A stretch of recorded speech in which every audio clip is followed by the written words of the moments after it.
star of television series like The West Wing and The Handmaid's Tale, joins me now to discuss. Good evening to you, Bradley. Thanks for coming on. We want to start with just getting your reaction to this latest bill in Texas that further restricts voting as part of this broader GOP effort nationwide. Yeah, it's Pamela. First of all, thank you for having me, and happy holiday to you and to your viewers. It's just another example of this egregious attack on voting rights at a time when we recently had the most secure election with the most participants in United States history. And don't take it from me, take it from Bill Barr, who found absolutely nothing that would in any remote way change the results of this election. And in court cases across the country, often adjudicated by Trump-appointed judges. And this attack is particularly disturbing to me on Memorial Day, when we are celebrating the ultimate sacrifice that people have made abroad to fight for freedom.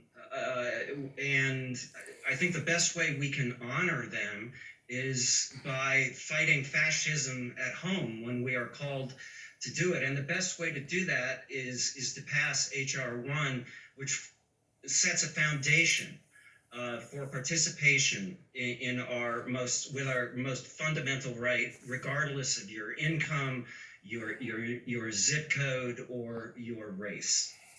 Right. So this is the For the People Act that has not been passed for Congress. It would require states to have at least 15 days of early voting in federal elections, allow for automatic and same-day voter registration, restore voting rights to former felons, and so forth. As you know, Bradley, Republicans say that this bill is a power grab that's tilted toward Democrats. It favors Democrats. And it is true. Look, the facts show this past election was safe, free, and fair.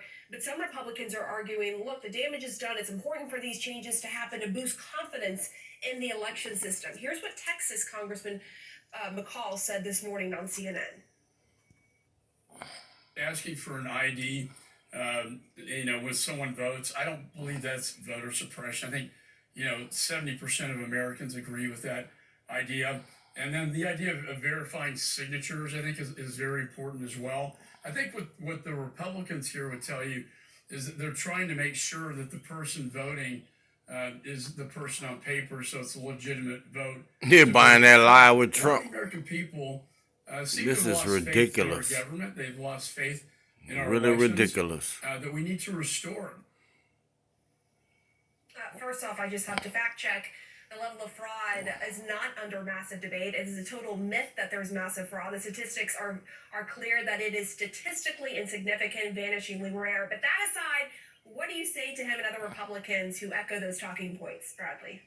Well, I think they're being disingenuous. I mean, these are elaborate solutions to a problem that does not exist.